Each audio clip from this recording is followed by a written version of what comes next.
Had they had it as hard as we had it, maybe they would have strived to be great, right? Maybe you would have strived to be great. But I think because our teachers expected nothing but greatness from us because they knew what we were going to have to face in the world, you know, that's why we're striving to be great. And you see it. And that's what makes you upset, I believe.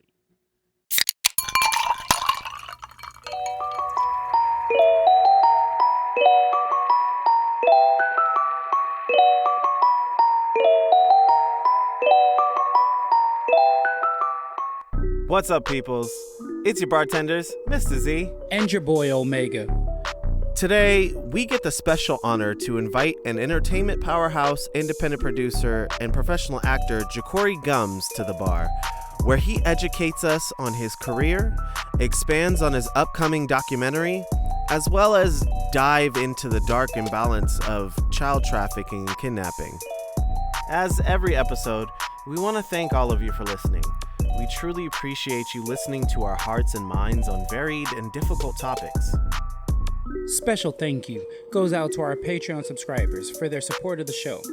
Every little bit helps us reach our goals to invite more high-profile guests and create bonus content.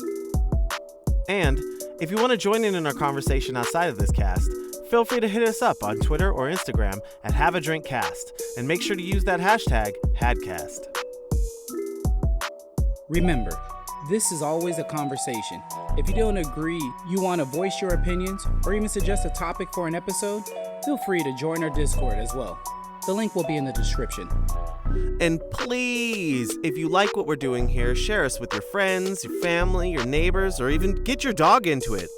There are pet podcasts out there, right? Well, your referrals mean a lot to us, as that's how we gain more listeners. Thank you again. And get prepared to sit, Think, and have a drink. welcome to Have a Drink Podcast. Enjoy the episode. We said peace. What's up, peoples, and welcome back to another episode of the Have a Drink Podcast, where we invite you to sit, think, and have a drink. We're your bartenders, Mistah Z. And I'm your boy Omega. Joining us at the bar is our brother Richard. And we have our special guest today, the king himself, Jacory Gums. Let's give it up for him. Ew. Ew. Pleasure, brother. Pleasure, brother. He's an independent producer and actor. How you And doing, an man? all-around great young man. Oh, thank you, brother. Thank you, brother. There you go. What's up, man? What's up? Thank you for joining us. Oh, man, thank you for having me, man. This is fun. This is exciting. Absolutely. I'm ready to drink with you guys. I'm waiting on beer now. There you go. So how did you start your career as an actor? Man, it's crazy. So, I'm also from the Bay Area. Yeah, absolutely. And when I was 15, I was taking this acting course. It was like a workshop. And I was like so into it. I was like, man, I love performing. I love all this. And it was a way to escape from, I'm from Vallejo. So, it was a way to escape from the town and do something different, and I was like, oh man, it was just any reason to be in San Francisco. So every weekend I was going to take this workshop on First Street. Yeah, something. I think it was on First Street, whatever, doesn't matter. But yeah, it was just like this, cool, fun workshop, actor workshop. And then, a friend of my mom's, she was like, wow, he loves that stuff. He can, I got my son, he has an agent, he has an agency and they're good and they're based out of San Francisco and they'll probably love Jacory, and so I was like, yes, hook it up, so I, sent my stuff over there, long story short, sent my stuff over to them and they signed me. And my first job was, what was it? The first job was a commercial, actually. It was a Pizza Hut commercial and I ended up doing like 3 different commercials. And this is once I was like 16 years old. And I ended up doing this commercial, and it was a 3-part, and it hit. And here it is. I'm in 10th grade, 10th, 11th grade, and everybody's seeing this commercial, and they're like, "Oh my God, I saw you on TV!" And that just hit me. I was like, "Oh wow!" And it was like I was so green, I was so brand new. I was like, I didn't realize that you needed your headshots for the auditions. I was giving them out as autographed pictures My mom was so pissed off. She's like, why are you giving out your? I mean, dude, it was like 30 different headshots being signed and given out to students at the school. It was crazy. And but yeah, so from there, then I ended up getting my first acting role, which was on Nash Bridges. Y'all remember Nash Bridges? Richard might be too young. I don't know. Rich seemed like he might be about 22. I don't know. Yeah, but it was yeah. That's So funny because the youngest one on here is Z.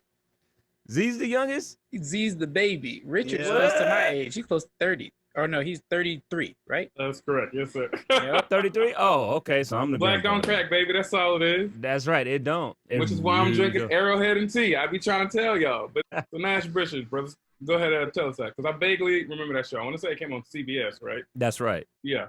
So yeah. Nash Bridges was on CBS. It was Cheech Marin and Don Johnson, and and I was playing the gosh, what did I play? I played this an employee at a Mexican food restaurant, and Cheech Marin, his character came in. He's been speaking to Arrowhead. He was drinking a lot of water, to clear out his system, and so every 5 minutes he had to use the bathroom. So he came to my restaurant, and I was just like this slow working, brand new to the job, trying to please everybody. And he was like, dude, I just need a token so I can go to the bathroom. And I'm like, oh man, we can't give you tokens, you have to order something. So then he's like, give me something. And I'm like, oh, we ran out of that. What about da-da-da? Okay, fine. So I'm giving him to run around, and then he goes to the bathroom. He smashes his finger in the door. Somebody's mopping in. He couldn't go to the bathroom. So it was like, we just kept giving him to run around, and prevent him from going to the bathroom. So that was like my first, like, acting gig, and I fell in love with it. You know what I mean? And so my agent was like, you need to take that to LA if you want to, further that career. So just like a lot of other, actors and hopefuls, you move out to Los Angeles with, a car and a filled with all your stuff and one dream, and and you're hoping that you can make it as and praying to God as you drive down that that 5 freeway to get to Tinseltown, get to Hollywood, So that's where it all started, man. That's where it all started. Man, that's Through the awesome. grapevine. I sure do know that Man. same prayer. I prayed that very same prayer. Right. And I mean, it never stops too. You're like, oh man, it's crazy, And yeah, I got out here in like the end of '99, so like 2000.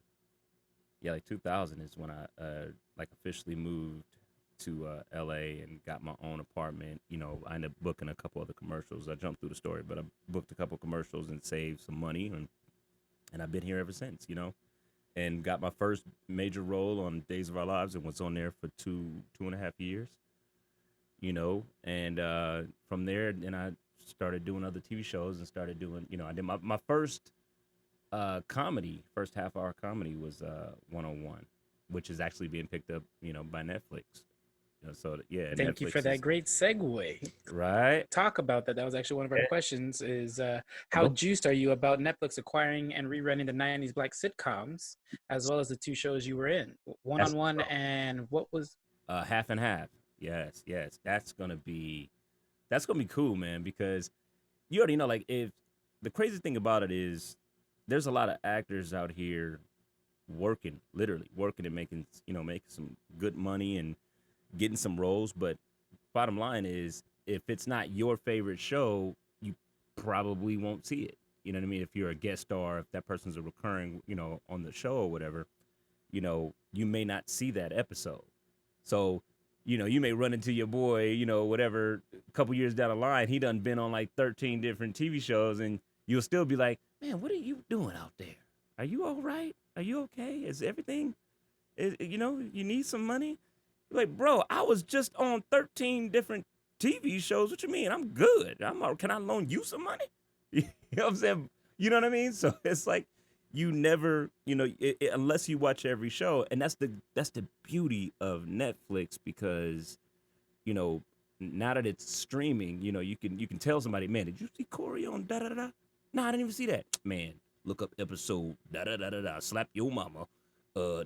Episode 2.04, and they can go to it and watch it. So everybody will be able to catch you on this. So it's gonna be kind of cool. So I think it's gonna be brand new to a lot of people when they see me on it, even though it was done damn near 20 years ago.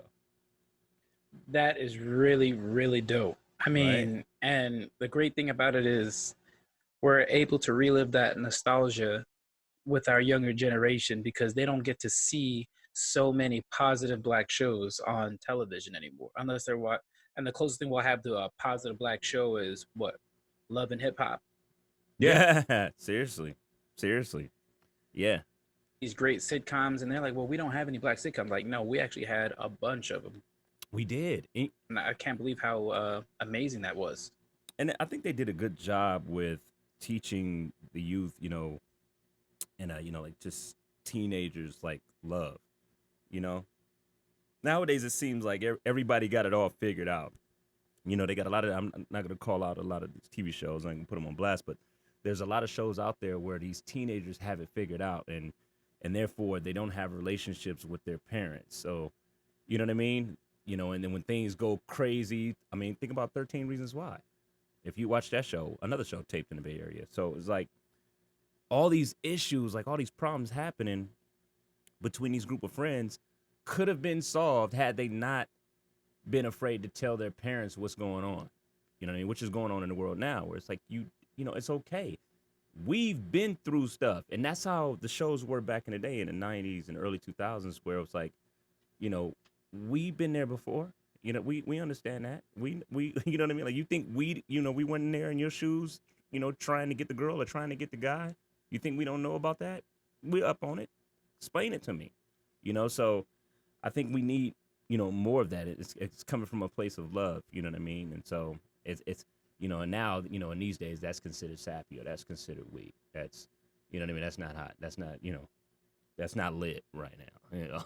I love the fact Yeah. that you brought that up. I mean, I've been since Moesha came back on. I've been rewatching it. So right now I'm on season 3, and I'm really watching how they played out everything. But something I was really paying attention to is the father's role in the show.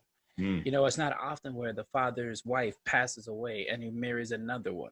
mm, mm. And now they're Exactly. talking about having a step parent in the house and the relationship between the kids and the step parent and the trials and tribulations of that, as well as dealing with a adolescent child and a teenage child, a female teenage child at that, which takes it even Yeah. deeper because she lost the one person that she needed the most, which was her mother Mother. Yeah. during these Yeah. very formative years. So now she has a Exactly. stepmother. And I was just like, man, this is a really on time show. Exactly. And how it's on time now. You know what I mean? Like Exactly. they were ahead of their time. Because those issues we're dealing with right now. You know what I mean? Like it's crazy, man, because these, I think it's because of these TV shows and like the show you mentioned, Love and Hip Hop and stuff like that. It got these, it has these teenagers really feeling like they got it all figured out, and especially with social media, you can't tell them nothing. Now it doesn't matter what we say. It's how many likes they get.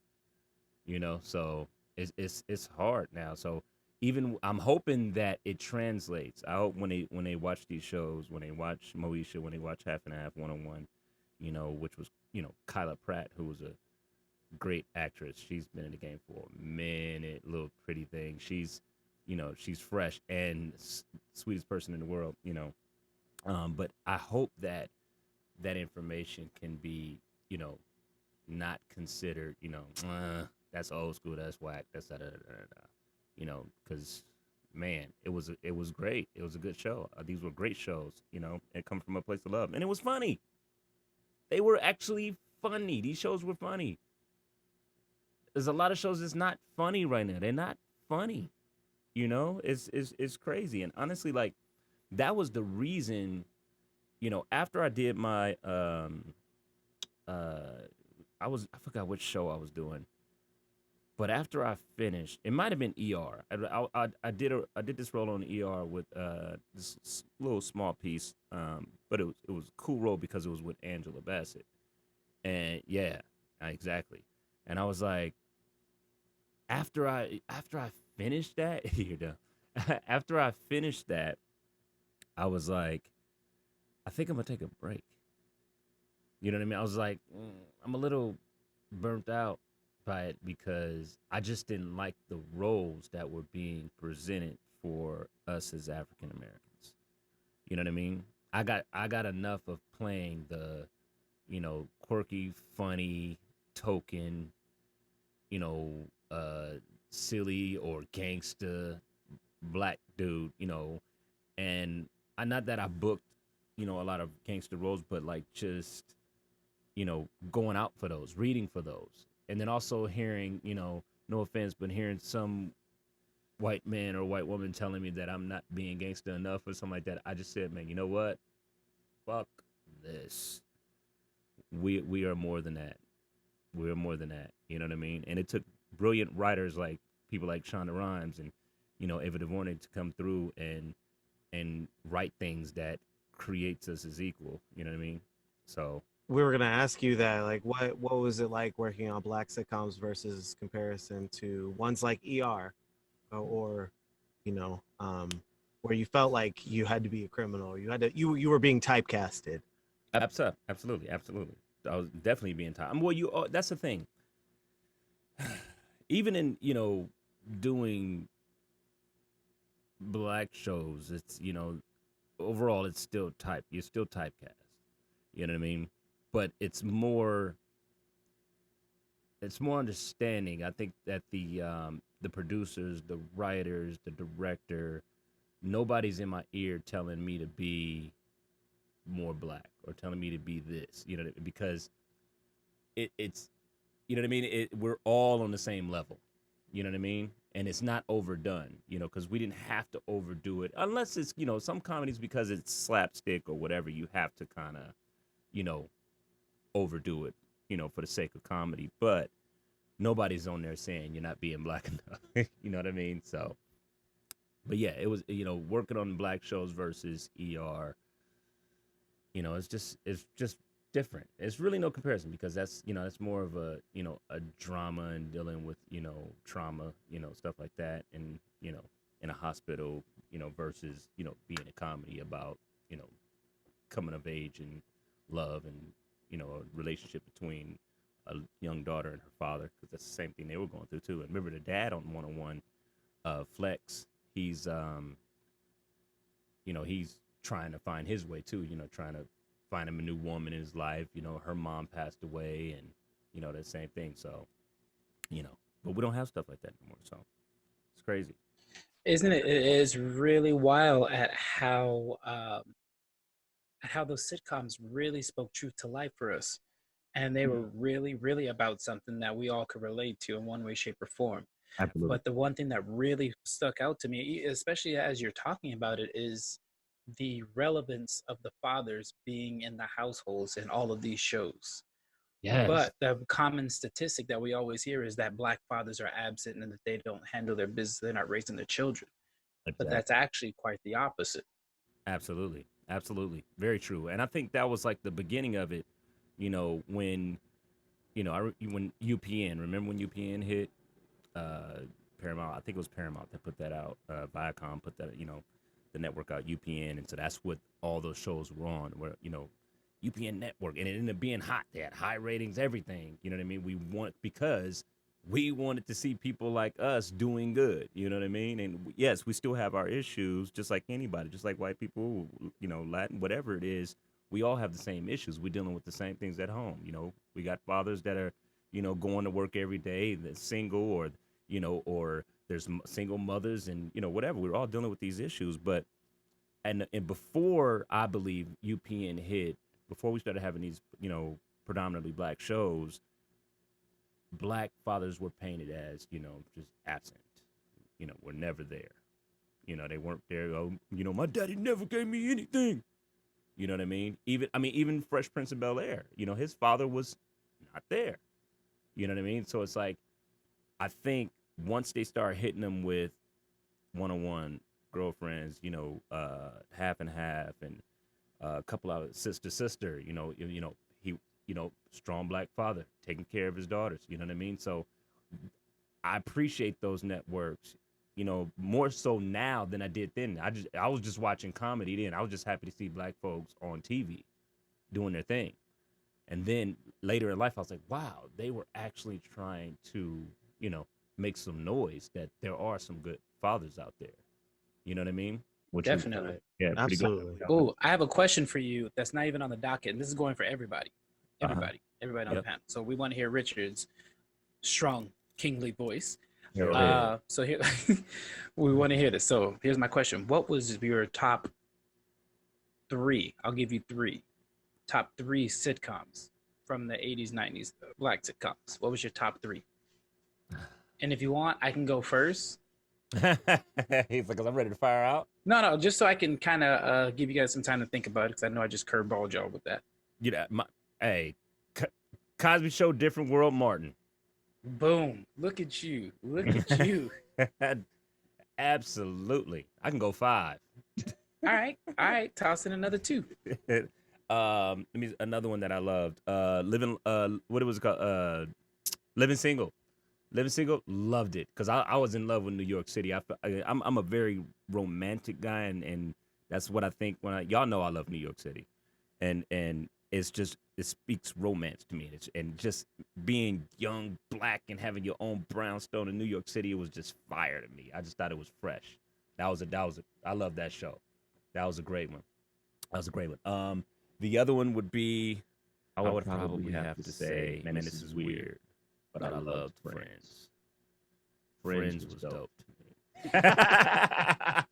Now, I'm gonna say this.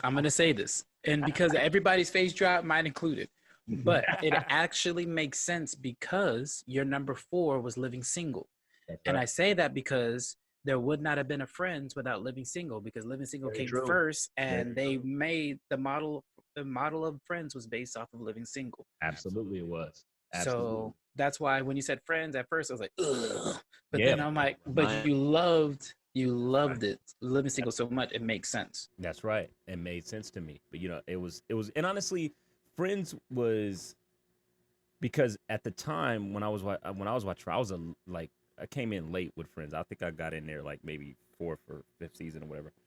But I liked Friends because I felt like they were broke like me, and I was like, wow, white folks are broke. They got roommates. Wow, this is crazy. I get to see some white folks doing bad or doing like me. Oh, this is awesome. And it was a way to pass time. And I was, eating cup of noodles and stuff like that. You know what I mean? And just, and crying at night sometimes. I'm like, what am I doing? What am I just, when I was living out here in LA trying to be an actor, I was like, oh, gosh. So Friends kind of made me feel better. So that's why we'll watch that show. So I can't really say that it was just that amazing. Maybe if I was doing better in life at the time, I probably wouldn't have been watching it, but who knows, But that one, I can't lie. That was one for me. I have to admit it was one for me.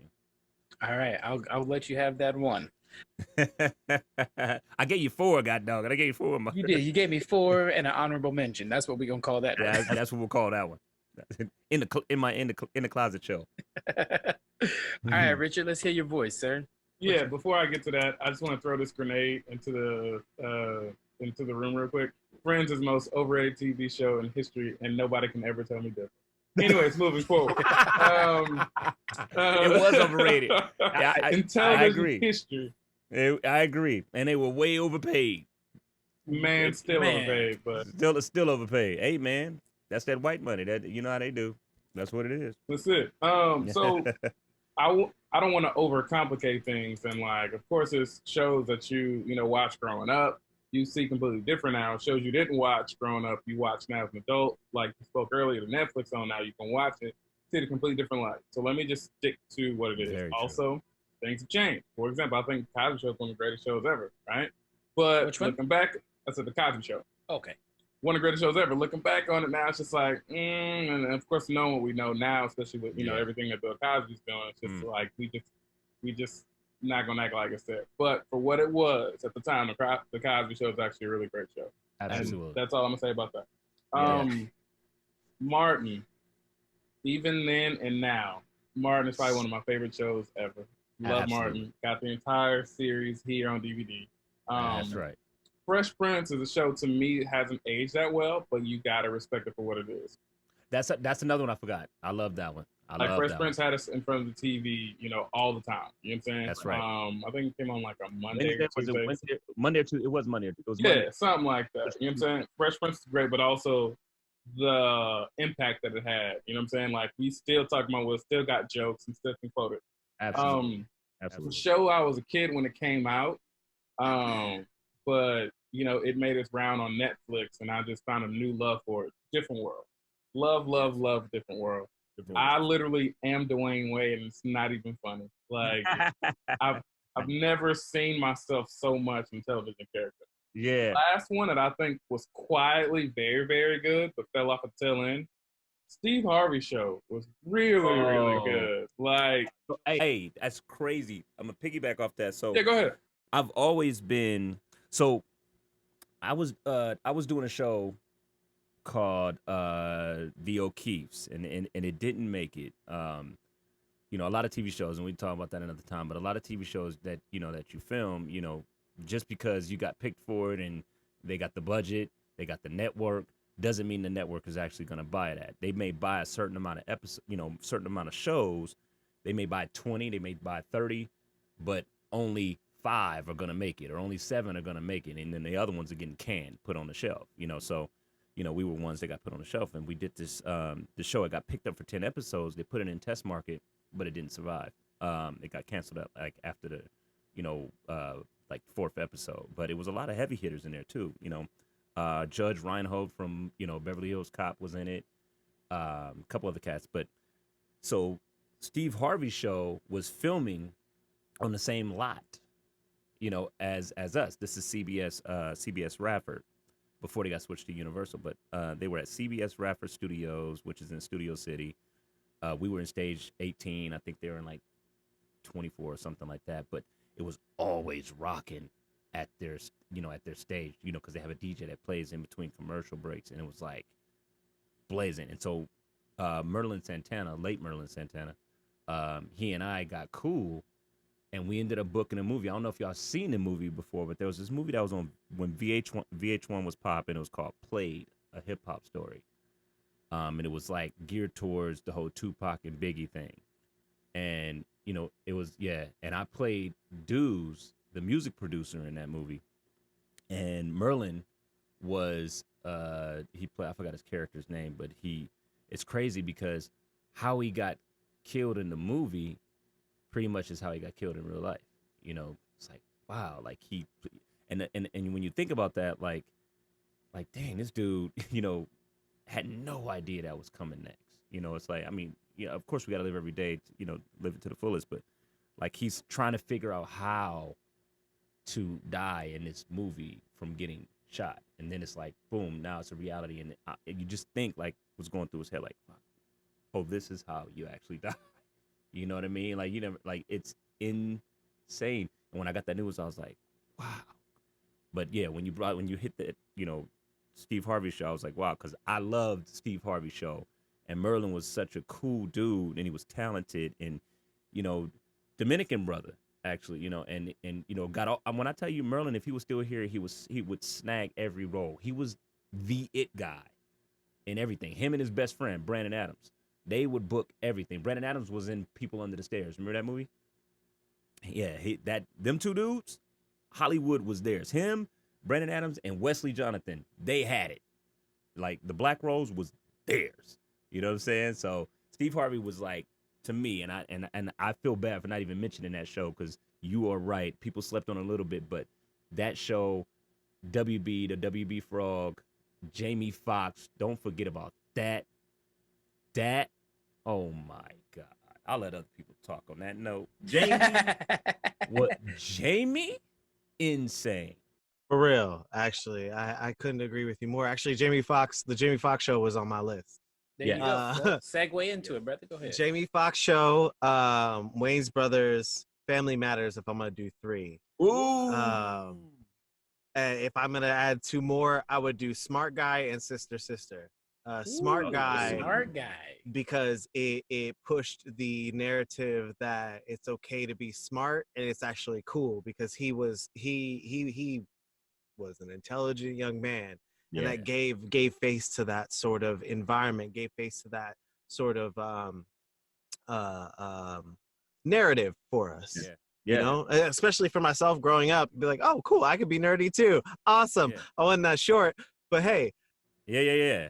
But I'm light skinned. But I'm light skinned. I got you there. And like, you know, in support of the Maori family, like between Taj and then Tia and Tamara, you know, to see strong female leads in a show that drive the whole show themselves, you know, was beautiful. You know, I love them. I love their dynamic with each other, with Roger, with their parents. Like Absolutely.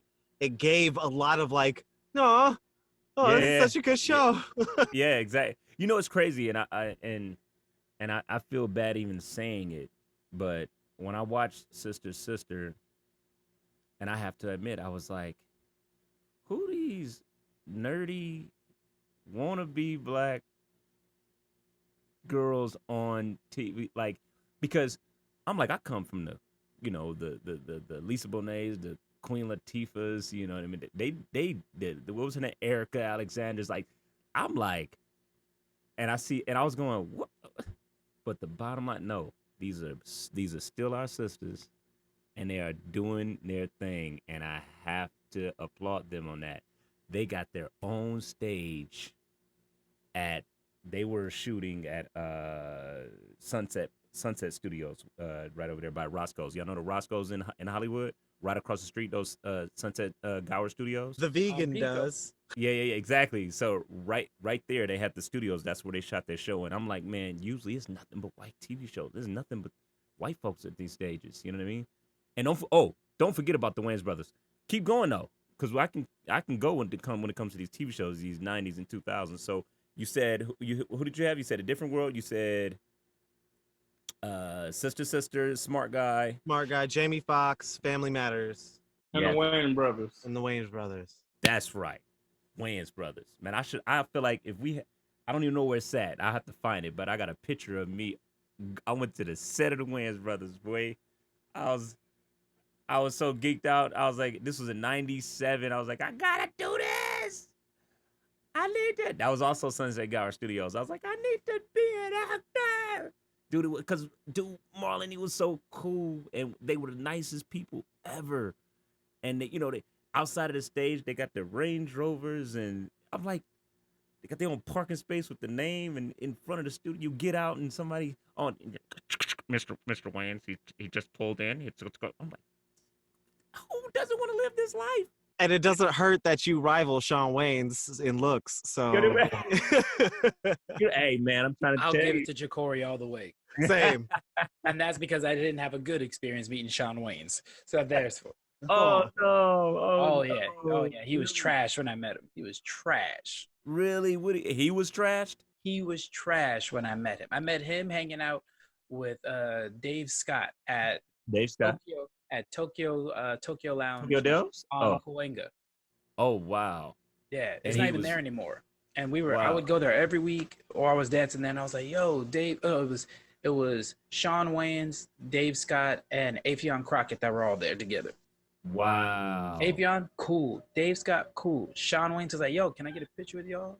He was like, Dave Scott the dancer? And he's like, "Yeah, Dave Scott the dancer." Man, Dave Scott, that's dope. Dave Scott's dope, man. So I met a lot of people when I lived there in the 1 year I was there. But yeah. Wow. But he wasn't right. He don't get a pass. Nah, man, you don't get a pass, brother. Yeah, I know. There's some people that don't get a pass with me, man. Like I'm sorry, y'all, but what's her name? Tracy Ellis Ross. Sorry, Ella. Really? Oh. To me, hurts. I ran into her. I gave her a pass the first time. The second time, I said, "All right, that's it." I was like, "That's just who you are." I mean, it was, I can't even reenact how she was. It was just dry and just like peasant. Get out of here. Like, it was very dismissive. It was extra like, diva. Extra. I said, whoa. And that was before Blackish hit. So I can only imagine. And maybe she changed her way. Who knows? But because I was burnt those 2 times, I'm fried already. I'm overcooked. I'm done. I can't. You can't come back to me. I can't do it. I I was dig like, it. nope, nope, nope, So nope, nope, nope. I'm gonna toss in my three. A Toss. Different World is my number one. Mm. That show alone made me want to go to college. Me too. That show alone. And then The Cosby Show is my number two for the exact same reason. And it also gave me something to attain towards when it comes to being successful and having a family. That's right. So that's the other thing. So, and yes, I'm saying this because I am separating the artists and the art from their life, from their real life. So that's why. And because they're spin-offs of each other. Number three, Living Single, hands down. Living Single. Really just watched the entire season, all the seasons again. I rewatched them all. I bought them, rewatched them, no problem. Yeah, Living Single. Living Single. My cousin was actually was on the show too. She worked behind the scenes though. Ooh, Yeah, really? Before she got married, she was on the show working for them. Wow, nice. Yeah, Zena. Nice. Shout out to my cousin Zena. What up, Zena? That's dope. And then if I have to give my other two, definitely was going to be Jamie Foxx and Fresh Prince of Bel-Air. Yes. That's a must. That's absolutely. A must. I agree. Fresh Prince of Bel-Air was really, really good. I couldn't wait to watch that too. Like that was. And these are all shows that I will stop now and watch. Did you hear that they're having a reboot of the Fresh Prince of Bel-Air and they're making it a drama? Yeah, I heard it's supposed to be like a dramatic reboot. Heard about that. Yeah, I saw the trailer. Like a Riverdale reboot. Yeah, I don't know about that, but we'll see. I'm definitely going to check it out and definitely give my viewership, but I don't know. I don't know what's going to happen with that. Will Smith better play Uncle Phil. If he doesn't, I'm gonna be so upset. I think Will Prepare Smith, to be upset. Yeah, be upset. Will Smith makes too much money. He ain't. You want me to do what for free? No, sir. We said we'll pay you. Like I said, you gonna give me what? For free? Do what? You want me to do it for free? For free is what you're saying? You want me to drink dishwater? It's like, no.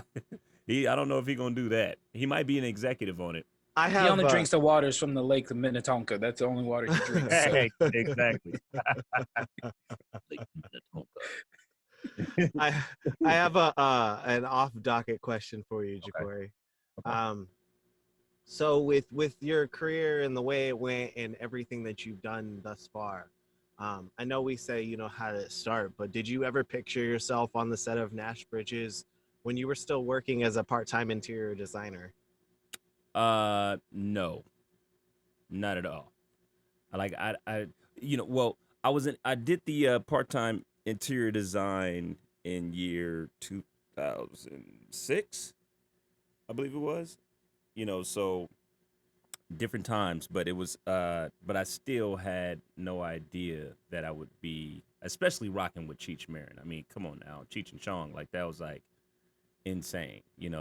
It did give me a lot of courage and and ambition, that drive to keep going, because like, man, you're on TV, your first acting role, you're on TV with Nash, this is Cheech and Chong, you know what I mean? Him and I are going toe to toe with and all my dialogue is with him, and it's a lot of dialogue. We going back and forth, boom, boom, boom, boom, boom, boom, boom. I'm like, man, I'm going toe to toe and feeling comfortable doing it. I said, this is what I need to be doing. You know what I mean? So, I've always known that I was going to, just like now. It's like I know I booked something. Like now I got we just finished with Sydney to the Max on Disney.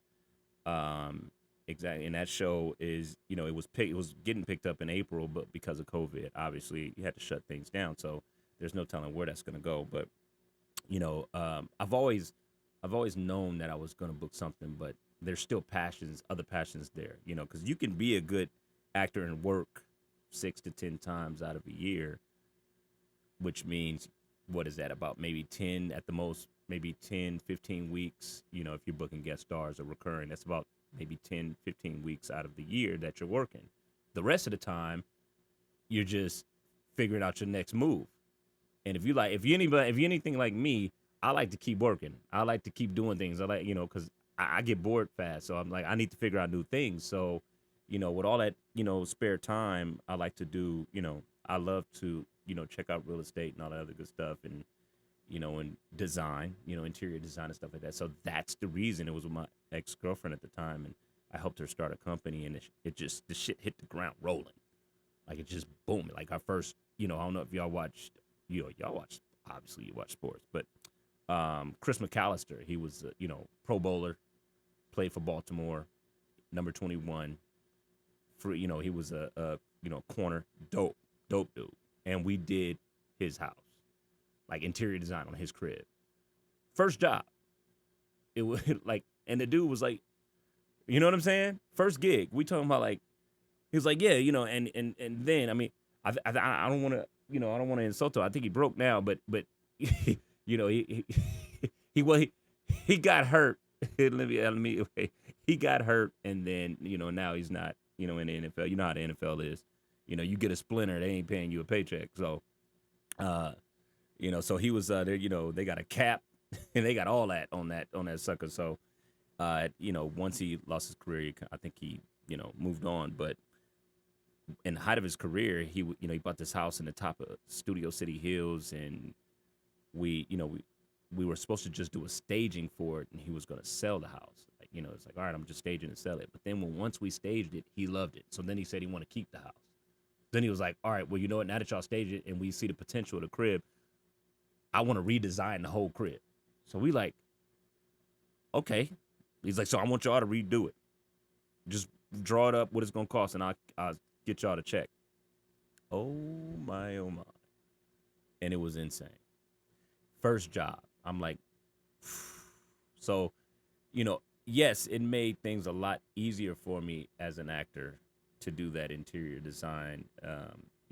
I encouraged people to never give up on their dreams, but if you gotta work to, pay some bills or whatever, or even if it's finding another passion, you don't have to just be dedicated to one thing. That's my thing. I feel like you can have dreams of being an actor. You can also have dreams of doing whatever. You can do whatever you want to do. It's just long as you make time for it all, and dedicate, 100% of your time when it's time. When it's acting, it's strictly acting for me. I shut everything down. I won't text you back. I won't call, nothing. It's my acting, is my audition. You won't hear from me. Right? You know what I'm saying?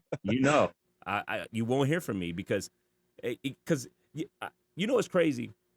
And I don't know if y'all go through this where it's like, even if somebody knows my work schedule, if they know I work from home, people think, okay, you're not working right now. You should be available. But my thing is, mentally, I'm working. I'm there.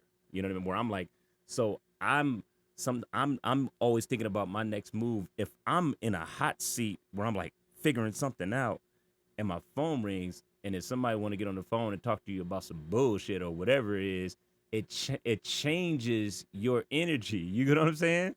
Now you're off that, and then when you get off the phone, you're looking at what you were trying to accomplish, and you're like, well, maybe I can do that later. I'll do it tomorrow. I'm tired now.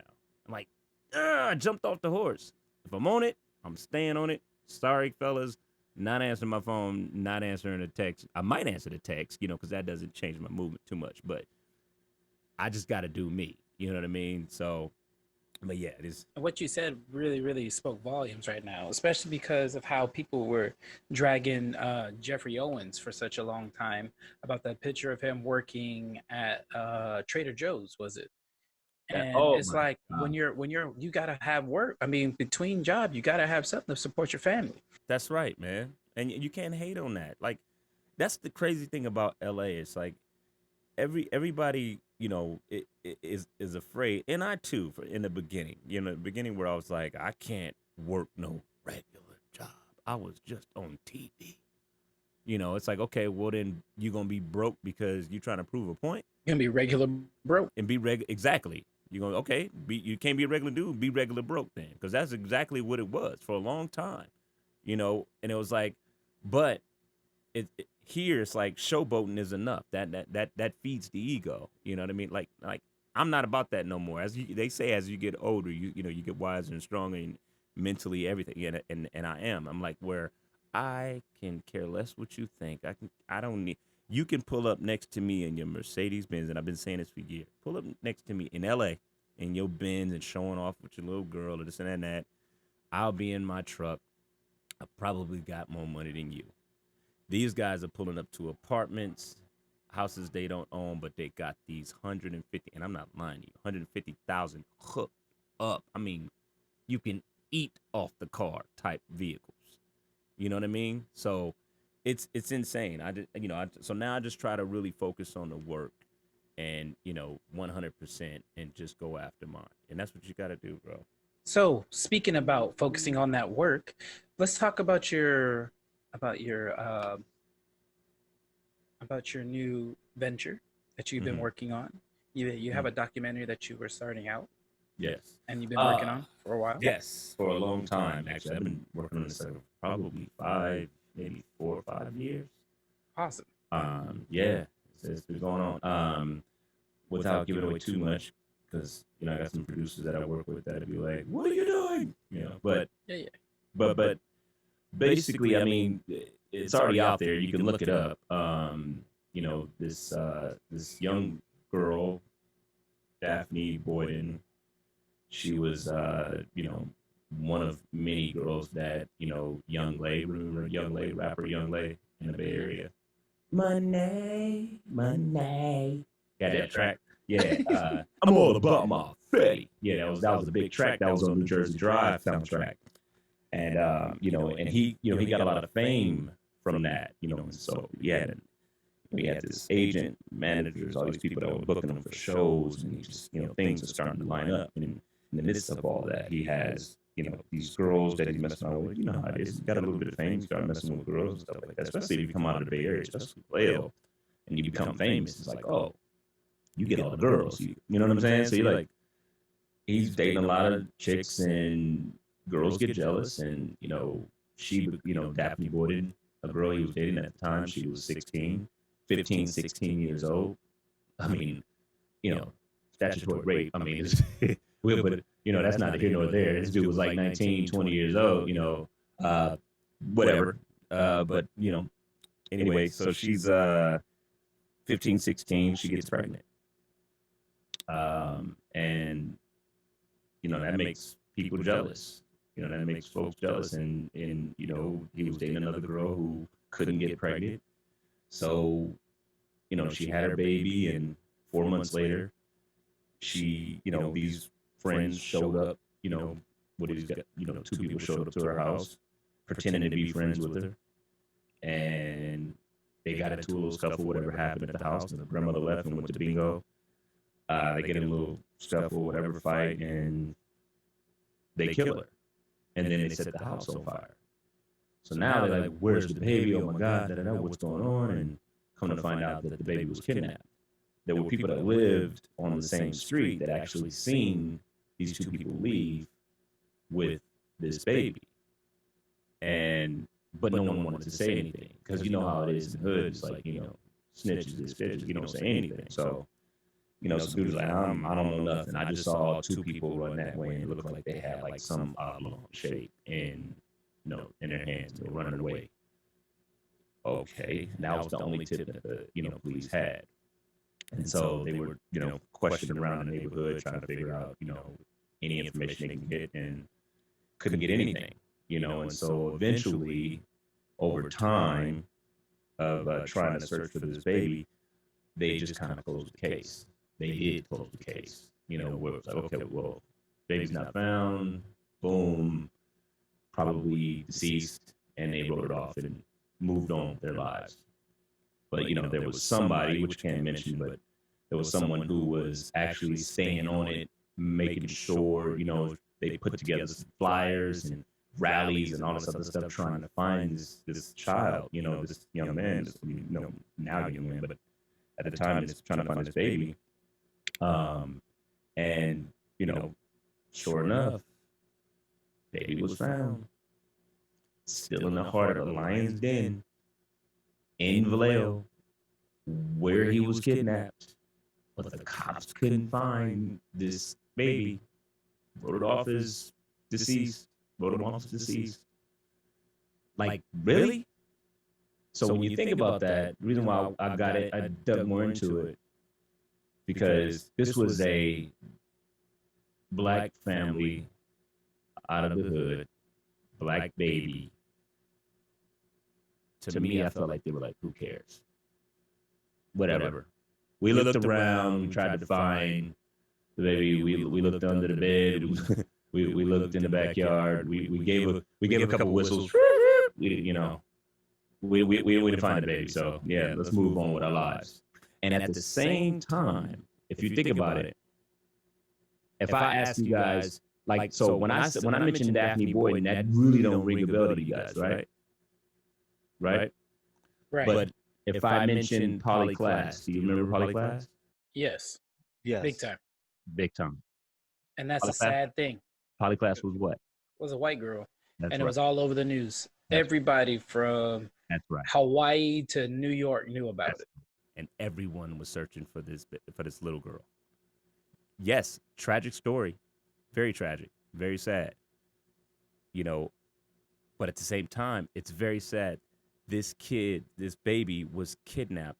The mother was killed, beaten, killed, set on fire in her own house to cover the evidence. How does, and finding out that it was two 15-year-olds that did it, 15. How does two 15-year-olds outsmart the cops? How does two 15-year-olds know what to do with a baby so that the cops could never figure it out? And that's why they didn't get national news, because that would make Vallejo PD look completely inept and terrible. That's right. And that's why we're doing it.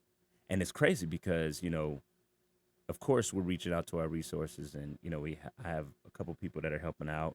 Amazon is also, you know, they've been helping out with this and saying what they can provide and all this other stuff. And, you know, as far as bringing together, you know, evidence and information from cops that were on the case.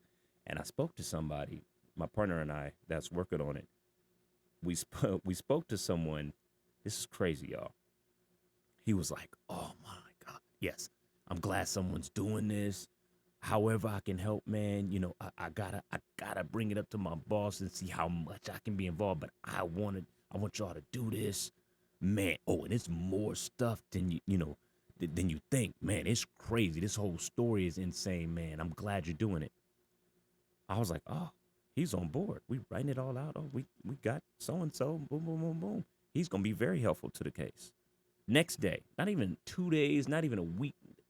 Next day, I don't even think it was 24 hours.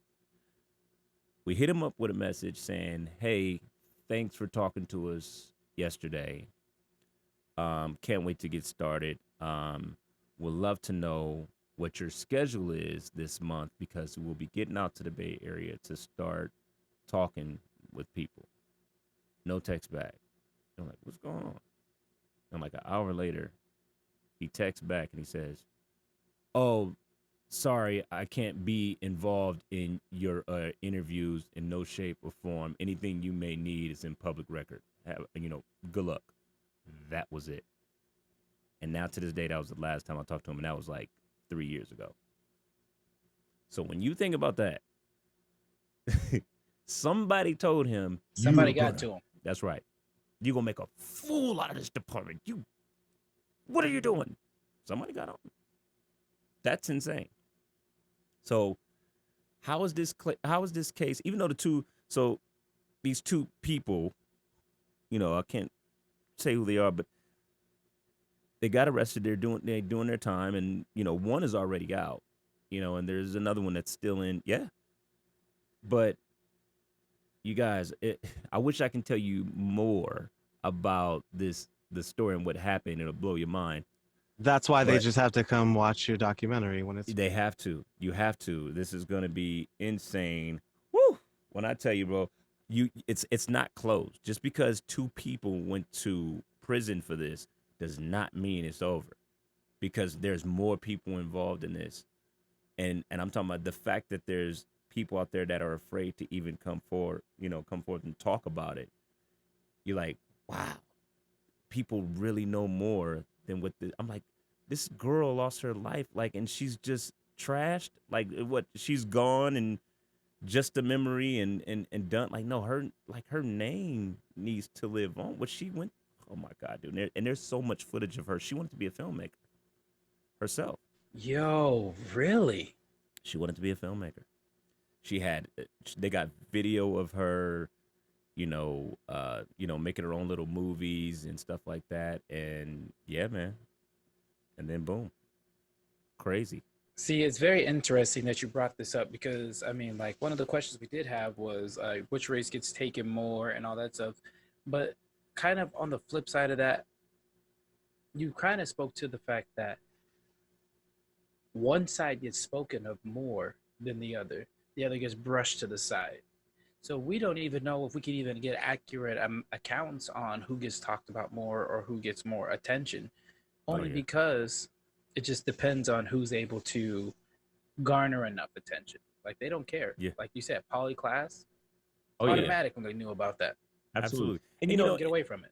Couldn't get away from it. And I think that they'll say, well, everyone just really wanted to be a part of it. That's the reason why it got so much coverage. They put more money into it. I mean, it was a white girl who lost her life. It was a white girl who was kidnapped, gone. And, that's just what it is. Here, it's kind of like, and I hate to say this, but, or use it as an analogy, but I was trying to, bring this up with Jen. It's like, there's certain things that are going on in the world that all of us, we have to be honest, number one, we're not superheroes, so we can't conquer everything. We can't save everyone. Okay. Now there's a lot of things going on in the world, all over the world, and you hear about it, and yes, that is sad, and you wish you could do something about it. And if it was within your power, you would do something about it, right? But you just can't. It really doesn't. You hate to say it, but it doesn't affect your world as much. It doesn't affect your world as much. So therefore, you hate to say that you don't care, but you don't really have the time and energy to care, right? So everything going on, that's right. So what happens is this. If let's just say, we have girls, there's young girls in India that are getting their heads shaved and their hair sold, not even just on the black market, just being sold to just all markets, and, it took a few, people, activists to stand up and say, this is wrong. These kids I don't care if, you know what I mean? If it's good hair, it doesn't matter. These kids are losing their hair, getting their heads shaved off, and you've seen it. There's men shaving, women shaving off the girls' hair and selling it on the market because, of course, they need the money, whatever. It's popular. But here it is. We live our lives and we like everything's cool. We hear about that, but it took somebody to make some noise. You had to make noise about it to make us go, okay, now I'm paying attention. Okay, now I'm not going to support that. Okay, now I'm not buying that hair but before that, we were buying that hair. Oh, this is real synthetic. This is whatever. And you remember that? You seen all that hair in the bags, in the plastic bag, and right? But you were not. And I'm not saying that we were buying it for our hair. Z may have, bought it.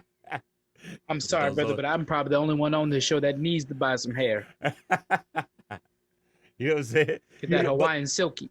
That Hawaiian silk perm. You know what I'm saying? But it was, our families, our sisters, our mothers, we were buying that hair and they were using that when they get their hair braided. But the story behind it, it didn't affect us as much because it wasn't enough noise, right?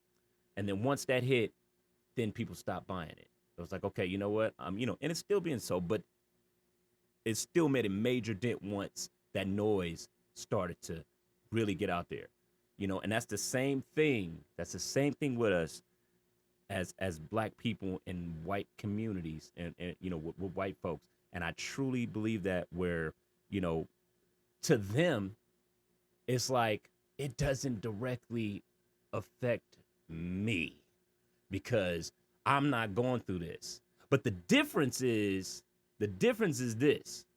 Here's the difference. As black people, right?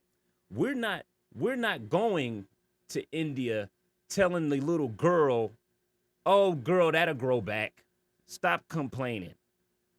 You ain't. It's not that serious. We're not doing that. They made some noise and we understood. Black people are making noise, and I ain't saying all, but there's white folks saying that's not happening. Stop complaining. So not only is it not directly affecting you, you're also saying it doesn't exist. So this is just, oh, we're just making this up in our heads, right? There's just, this devilish mythical world that's happening, and we don't see it. Only black 100%. folks to see it. You know, it's interesting because you say that because it lines up with something we've said on the show, which you reiterated perfectly, Yeah. which is a tweet I put out that people won't be moved to action unless it directly affects them. That's right. You know, 100%. And that's exactly what happened with George Floyd, where people, you couldn't get away from it. You saw it. It was right there in front of you. You see the man with his knee on his neck. He does not give a shit. You saw the look in his face. And you know what? White people couldn't get away from that. They saw it, and probably for the first 3 minutes of him on his neck was going, oh, that's just him doing his job. Oh, he's just, he's, oh shit, he's still on his neck. Okay, well, it's not. He's gonna get that. Oh shit, is he dying?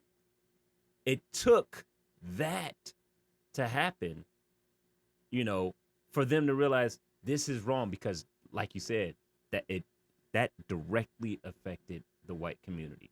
right? Now, Because that was to one of jump on that is Yeah. what's going on now is people are trying to put this young man, this 5-year-old, oh, it's terrible to even talk about this 5-year-old child who was just senselessly murdered in front of his house.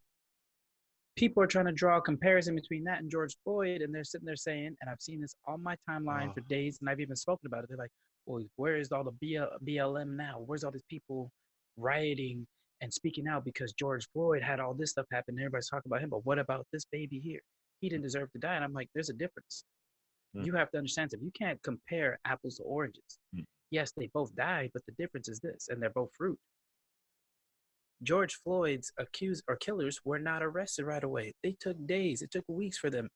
Right. That child's killer was arrested the next day. The next day. We're still waiting over 100 and some odd days for Breonna Taylor's killers to be arrested. That's right. That's the difference. And people don't seem to get that because now they're like, well, now we have somebody, a black man killed a white baby. So why aren't you guys up in arms about that? It's like, oh, Because we still haven't received justice for Sandra Bland. You know, like thank you. Yeah, exactly. You know, exactly. It's incredible because there's this argument that comes along with it that we talk about being being like 19% of the population, but 50% of the crime. Of the prison population.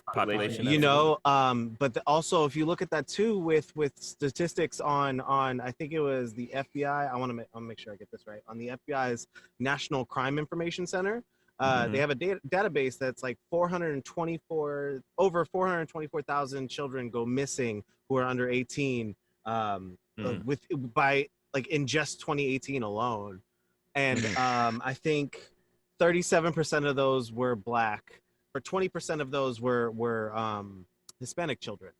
So there's still this disproportionate amount that's being abducted and turned into cold cases, versus the ones that are being taken and looked at and solved. The white kids that get their parents and their communities and their families up in arms, being able to post things like White Lives Matter too, right? Like, why aren't you guys up in arms about this as well? It's like, well, you guys get justice damn near immediately. That's right. Best example is you can have, what is his name? Sean Hannity, on news spewing all these like undertoned racist remarks, blatant lies, things like that at a particular community, whether it's a minority group, or what have you, but just like be able to do that. But the moment, and not receive any backlash from that from any community except for the people that he's talking about. But the moment someone like Nick Cannon Hmm. messes up and he says something even remotely can be taken and say it was anti-Semitic. Do you see how quickly people jump on that? You Absolutely. know, he lost his job immediately. Immediately. Immediately. It wasn't a debate. It wasn't a discussion. It wasn't even a conversation he could have with the higher ups. It was That's right. you're done. That's it. You're We're done. not even going to be able to talk about Deal's done. He had all of that taken away. And we all know Nick. I mean, Nick Cannon is a good dude, honestly. Everyone loves Nick Cannon, you know, and to see all this happen, like to see all that happen just from that, wow.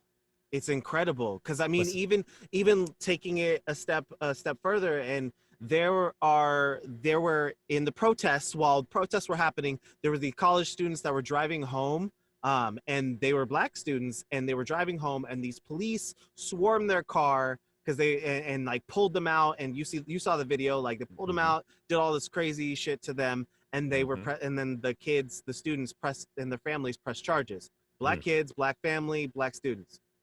And the officers were fired immediately and reprimanded, arrested, etc. Right?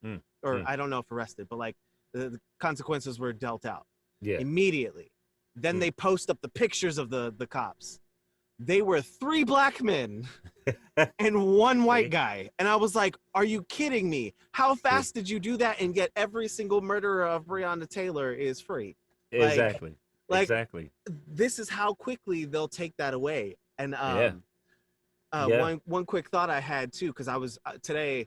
I mean, it wasn't even a part of the discussion tonight, but apparently it's become that. I was looking up more about James Baldwin, because he's one of the lesser known civil rights activists that don't get as much attention and play as they possibly should. Oh, he's greatly known, especially in the black community. James Baldwin is very known because he is not your Negro. I'm talking about the not black community. No, go ahead for it, brother. I got you. I'm right there with you. Because people bring up Martin Luther King. They love to preach MLK. They love to throw his name left and right after they conveniently forget that after he died, or sorry, after he went to the hospital, they spit on him. Speak on it. And then they go into Malcolm X, who has this extremist views of the black Muslim community, the Louis Farrakhan mentality, before I got woo woo. Then you come up to James Baldwin, who preaches something I think is I say preaches, but like speaks on something that I think is really important, which is probably going to be a whole other topic in and of itself, not now, but for later. But it's about healing the parts inside of you that feel like you need a Negro, that you need that bad black man, that need that hooded figure, that need that villain, that the person that they can point their fingers and say that's the bad guy.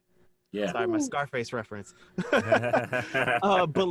But it's true, and something I saw from his interview was how like tiptoey he had to be, and how immediately everybody gets on pins and needles when you can possibly say something that can be even misconstrued as remotely anti-Semitic.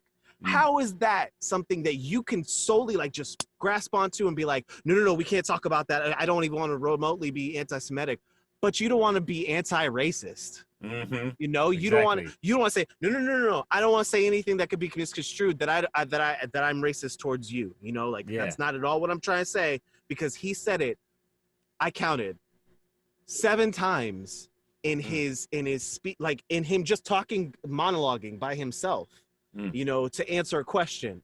And then they brought on Paul Weiss afterwards, who is known as a great debater. I was about to put up quotes because I haven't seen anything else of his, but from what I could tell, he just seems like a person who's really good at cutting off people and gaslighting their responses. And so I was like, that doesn't seem like a great debater, But I mean, James Baldwin handled it beautifully. But like at the same time, you saw how not just him, but everybody that was in this interview they had to make sure they were careful. It didn't matter if they said something racist. It didn't matter if they said a view, or if they said, something that I get told a lot, which it baffles me. Like, oh, why does it have to be a black or white thing? Why can't it just be a man thing? Like, you gotta grow up and learn how to, like, curb your curb your enthusiasm, your passions, your anger, your upset, your outrage. You have to curb that and work on being a man, and like being able to be a man. And you're just like, whoa. Oh, Like, you're coming from a place where that's right. you can enact that privilege. That's right. You can enact that entitlement. That's The right. moment any one of us does that, we are That's right. looked at as uppity, which is a derogatory term towards black people who start to feel worth something. And then, they immediately decide to, like, break that person down. But if we can get to that point of going past the tiptoeing around these specific topics and actually solving these issues, maybe we can go on to solving these cold cases that get thrown under the desk. That we can look at these children, these minority children, and children in general, because recently people have been trying to steer the topic towards child trafficking. That like people who get kidnapped that are not of the majority can get their restitution, can get their families can get the resolve they need from that sort of situation. Because there's a lot of things that people have, like, there's a lot of thoughts and myths and legends about child trafficking and kidnapping that perpetuate that idea that people use in their arguments of, like, no, like, girls being the only people that can be trafficked or kidnapped. Yeah. That's one that I thought was really interesting, because we talk about, you can't let your girls walk up by themselves. You can't let them, they have to go in pairs. Yes, it's more dangerous for women, but for young boys as well. Boys and men are just likely to be victims of human trafficking and kidnapping, just as, like, girls and women are. But they're less likely to be identified and reported. Absolutely. And I don't know what the statistics are as far as, young boys being kidnapped, but it is definitely, especially, like, I was looking that up in I think it was like 83, either 83 or 880. I don't know the number, but it was a crazy, insane number of how many kids, including young boys, being kidnapped in Mexico City. You know how big that is in Mexico City and how long it's been going on? That's the reason why you had Man on Fire. Man on Fire was about that. You know what I'm saying? That is insane to me. And I'm not just fearful of young girls, or, my best friend who just had a daughter, not just, scared for, I'm scared for even Kamari. If you know what I mean? I'm like, this is going on in this world, and bro, it's insane to me. It's crazy. And then to know what's his name? His documentary just came out, and how he was, basically doing the same thing with these teenage girls. And Jeffrey Epstein. You know why you killed yourself in prison. You know why? Because he didn't want to give away his sources. He didn't want to do that. The rich man called him up and said, look here, bruh. You not gonna let that information get out. I know you behind those bars for life, but it's gonna need to go a little further than that, because we don't trust that you ain't gonna say nothing. So that's why they had him. Of course they did. He didn't kill himself. He did not kill, because they did the way his neck was broken. They're like, it couldn't have happened that way. Somebody did that. And then you set the whole thing up. I'm telling you, somebody got paid to go in there and make that happen. This stuff is being covered up. It's being masked. And that's why people are making noise. But see, it takes that. It takes us to start making noise about all these issues, which I'm happy about, man. And our youth, they coming up. We need them. That's our future. And they are fighting, man. I'm proud of what they're doing. They're out there really, really being, coming forth and talking and being great activists. Like, these people are looking at all these issues and trying to tackle them. You know what I mean? 100%. You know what I mean? 100%. Because too many things are being masked, dude. And I agree that there's certain things that, you know, there's certain things we don't need to know about. You know, I don't need to know that there's an alien at Area 51. I don't need to know, you know, because if I know that aliens exist, if the government is trying to keep me from that, so be it. You know what I mean? There's a lot of things I don't need to know. There's a lot of things we don't need to know. You know, but you Facts. know, there's some animals out there that need to be uncovered and and dealt with, and I'm saying I know that we can't live in a perfect world, but I think living in a safe environment is possible. I think living in a healthy, safe environment is possible. I don't care, like I said, and going back to racism, I don't care if you don't like me. I don't care if you don't like my black skin, but respect me. Is all I'm saying. I don't need you to like me. You can walk by me. You can say whatever you want to say to yourself. Keep it to yourself. You don't have to like me. Just don't make me feel like my environment is unsafe. You know what I mean? Don't like and don't make me feel like I'm not an equal because you know a spider, a big ass spider in my house is not an equal with me. That like I'm gonna take it out. But you know what I'm saying? If I'm walking down the street and a lion is coming my direction, we are not equals. I'm gonna run. You gonna know that you gonna know that we are not equals, and I don't like it, and I'm getting the hell out because I feel unsafe. I'm not gonna feel like, ugh, if I Sir? see a white person. Sir, I don't look Yeah. at species. I don't look at species. You know what I'm saying? You know what I'm saying? Like, why? Like, dude, think about that in real talk, and it's funny, but it's not because we're literally being treated like animals. We're animals in some people's eyes. It's like really, you know what I'm saying? Like you treated George Floyd. You like that was just he was beneath you, literally and figuratively. Like this dude was beneath you, and you knew it. And let me tell you something. Just like the girl, what's the newscaster's name? I forgot. I could be butchering it. Shut up and ball. Laura Ingraham. Laura Ingraham. Yeah, Laura. Shut up and dribble. Shut up and dribble. Let me tell you something. Shut up and dribble. So when you have people like Laura Ingraham and this officer who had their his knee on George's neck, these people, they do it because they can. There's no fear. There's no fear because they know there's no consequences in the end. And then if there are consequences, it's because we had to make a huge fuss about it in order for it. And you know what? It's not, and let me tell you something. She walked away with a great severance, probably, or whatever it is. She still got her job. I don't know what her case is. I just knew I just couldn't stand her, and I was done with it. But, they, behind closed doors, look, I'm sorry, but we got to do this.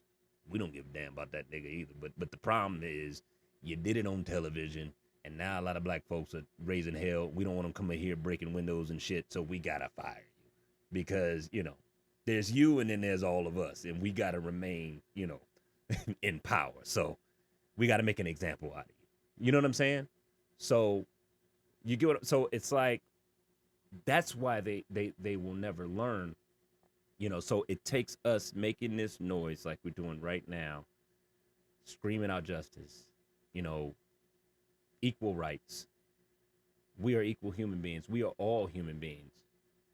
I'm sorry, but if a white man gets shot in the stomach, I get shot in the stomach, we're gonna bleed the same way. We probably had the same reaction to it. If you shoot us in the same spot, we're gonna react the same exact way.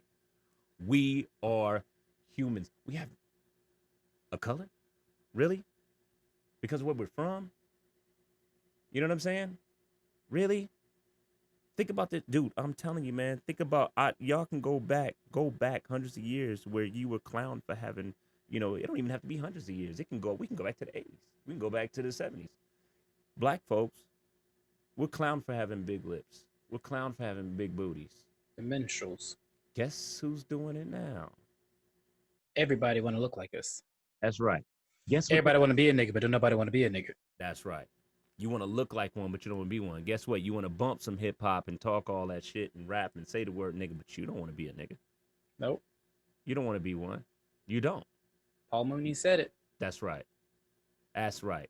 But that's the entire world. When those doors close, when when no one's watching, you dreaming about being us. You want to do what we do. And we're here to say we don't mind that. We don't care that you like what we do and try and do what we do. But guess what? When you're trying to call us out on some shit, or when you're trying to disrespect us, or when you make us feel less than you, that's when the question, it has to come up. Well, you love our music. You love Why our can't you food. love me? Why can't you love me? Right. Because if you love me back, we do. Black folks, we you know us. We were all taught to love. We were all taught to respect others. They didn't care what color you were.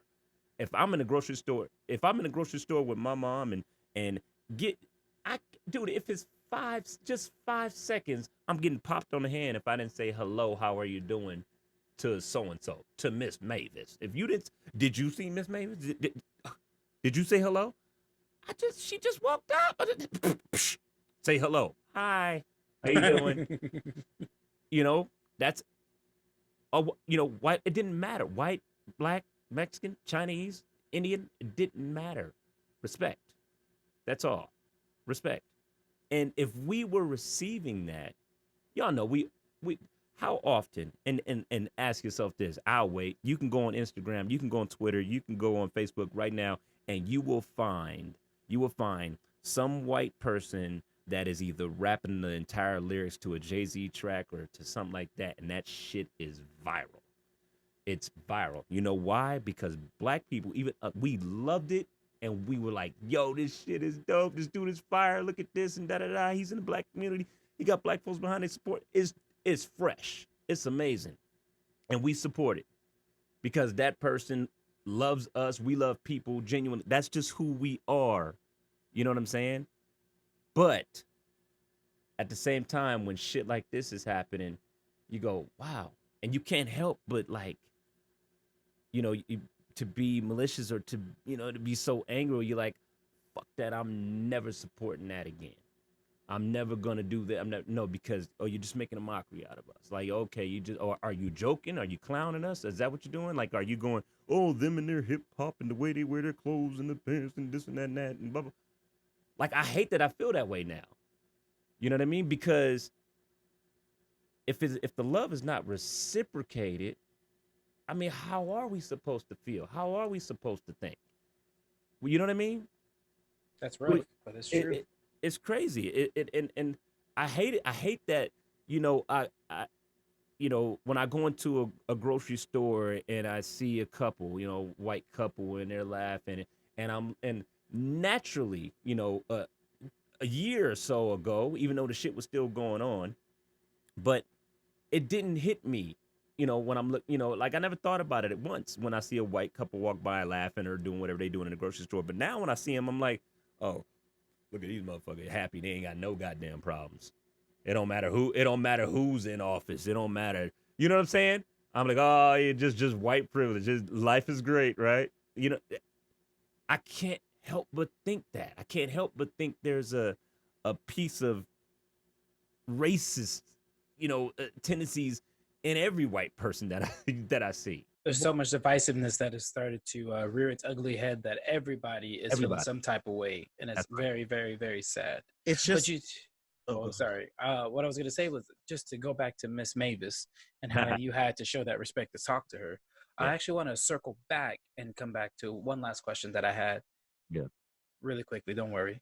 No. I'm trying to circle back to your documentary. What did it mean to you to do this from your hometown? And did you grow up knowing about these people? Absolutely. I grew up knowing about Young Lay. I grew up knowing about Daphne Boyden. I took that story, I take that story to heart because it happened pretty much in my grandparents' backyard. My grandparents saw the smoke from the burning house in their backyard. My grandmother, late grandmother Lover, she she thought my grandfather was burning something in the backyard. It's like, what is going on? And it turns out it was, Daphne Boyden's grandmother's house that was on fire. So, of course that would that really got to me. And I was like, and no one was doing anything about it, And of course, at my young age, I was only, 14, 15 at the time, so what am I to do? I just knew what was going on. And my parents were like, with some crazy, somebody went in there and killed this girl. Y'all stay at home. That's the first thing they do is stay home. Some crazy person is around killing kids, and kidnapping babies. Stay home. So, and then some years later, when I found out that I can't get that part away, but what ended up happening when I found out what happened, I was like, holy shit, this is a major story. This is something that needs to be dug up, because what the hell happened, and how come the cops didn't, figure this whole thing out? How did two 15-year-olds get away with this? Who else was involved? Dum dum dum. Dum. Let's stop right there. We don't want to get into too much now. It's juicy. It's too juicy. I can see the passion in your eyes. So you see why it's very passionate, and it's in my hometown, the Bay Area, Vallejo, and it needs to be Rest in peace, Mac Dre. Rest in peace, Mac Dre. Hell yeah, rest in peace, Daphne Boyden. All day. Yes, all sir. Day. Yes, man. But I wanted to touch on something that you said while you're in that story, and you have that feeling, like you look at this white couple, and you're just like, isn't it good to just be white? You don't have it to worry about shit right now. But it's interesting because it made me think even further about like your career in entertainment, our careers in anything that we do. Is that there's the simple notion that we have to be phenomenal at whatever they can be just okay just or good at. Yep. That's right. And it's that feeling. So that feeling of like looking at a white couple and be like, oh, must be nice, huh? Like, it's been there for us since like we started our journey. That's right. And and two things, because I'm glad you mentioned that, because Chris Rock, I don't know if y'all saw that piece that he did where he was like, I live in this uppity neighborhood, and I'm paraphrasing. He was like, I live in this nice, beautiful, well landscaped area, city, and I'm one of the most famous comedians. My neighbor is the biggest R&B singer in the world. She's my neighbor. You know who the motherfucker is next door to me that also has the same kind of fucking house? A white dentist. And not the best dentist in the world. He's a motherfucking white dentist living next door. So you think about that. Like, wow, what we have to be, what they can be good or so at, we have to be great. And as much as that may upset us, and I'm telling y'all this, as much as that may upset us to hear that we have to do that, I'm okay with being great. I'm okay with shooting for greatness. I'm okay with that. Because you know what? I want to be great. My coaches, my teachers that I grew up with, my parents would expect nothing less. My parents, I don't know, I'll ask you guys this. Which teacher, which coach, which choreographer accepted so from you? Not one, right? They all wanted you to be great. So what I gotta be great at, I want to be great at. You keep being so. And maybe that's what's wrong with the world now. Maybe we're so great and you're just so. That makes you mad. That makes you angry. And I'm not speaking on all white people. I'm not. We're speaking on the ones that are causing these issues in the world right now. Just you. Even the ones that have it in the back of their minds listening to this show. I'm speaking to you. Maybe you are just upset and jealous at the fact that we are just working hard to be great, and we won't give up until we're great. Had they had it as hard as we had it, maybe they would have strived to be great, right? Maybe you would have strived to be great. But I think because our teachers expected nothing but greatness from us because they knew what we were going to have to face in the world, you know, that's why we're striving to be great. And you see it. And that's what makes you upset, I believe. That's what makes you upset. So maybe that's what's wrong with the world. You get what I'm saying? So there it is. It's a gift and a curse for all of us. If you guys need to hear, listen to Kevin Ross. Kevin Ross. Yeah. Gonna be great. That song right there says it all. Says it all. Man, Jacory, it was an absolute pleasure. Yes. Pleasure having you tonight, my brother. It was a gift, you know, being able to speak with you so candidly and to like to learn more about you. You know, me doing my research to learn a little bit more about you, to question it, and you know, us being able to talk a little bit more about your documentary as well, and kind of give some insight onto some important topics. Absolutely, man. Thank you guys for having me. I enjoyed it, man. It's fun. Keep doing what you're doing. I'm loving it. Be great. I accept nothing less than that. Be great. That's all we can do. You know? Absolutely. This was a truly inspiring and eye-opening conversation. Very amazing.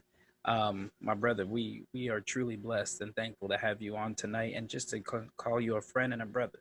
Absolutely. Absolutely. And likewise, brother. Likewise. And I can't wait till this whole thing is over so we can get back to doing what we do and making more miracles happen. And, you know, I'll be glad when this whole thing is done so we can go out and be great. Let's go be great. There you go. So how does the world get to know Jacory, and how can they connect with you? What's your social media, and also what are some things that we can do? This is the time for you to promote yourself, please. Hey, man, you know, of course, be on the lookout real soon for this documentary. Of course, everything is being put on hold because of COVID, so I'm not going out to the Bay Area right now to do any interviews because of that. But, you know, if you need to see updates on it, you know, what I'm doing, you can always follow me, Facebook, my name, Jacory Gums. Two Dark Dudes Productions, the number 2. We got a lot of sketches and comedies up there, stuff like that. You know, we let it keep, you know, content growing and, you know, doing our thing. And Cory G, CORYG 707 on Instagram. Yeah, so you can set me out there. And then now, make sure you go to Netflix, you know, pull up those, you know, the 90s, the 2000s shows, you know, black shows, 101, half and a half. You'll see your boy on there. Playing Rio, and then on half and half I played Buzzy G. So that's gonna be pretty cool. So yeah, you can check me out there, man. And then, you know, Sydney to the max, Disney, real soon, man. Let's go.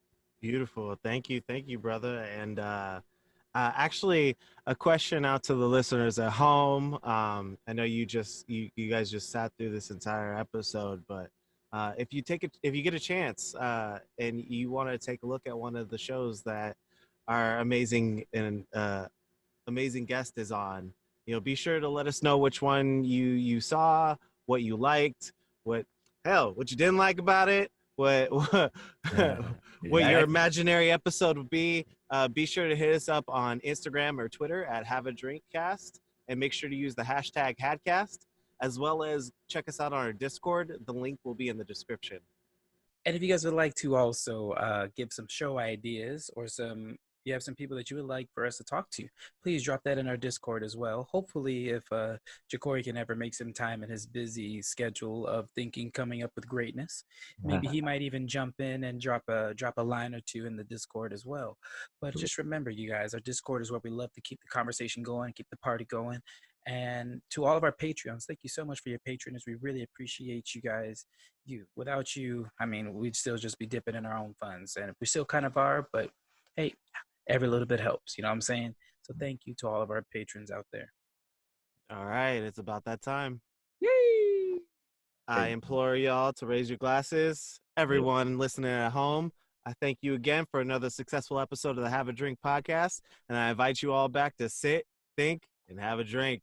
It's been us. Right now.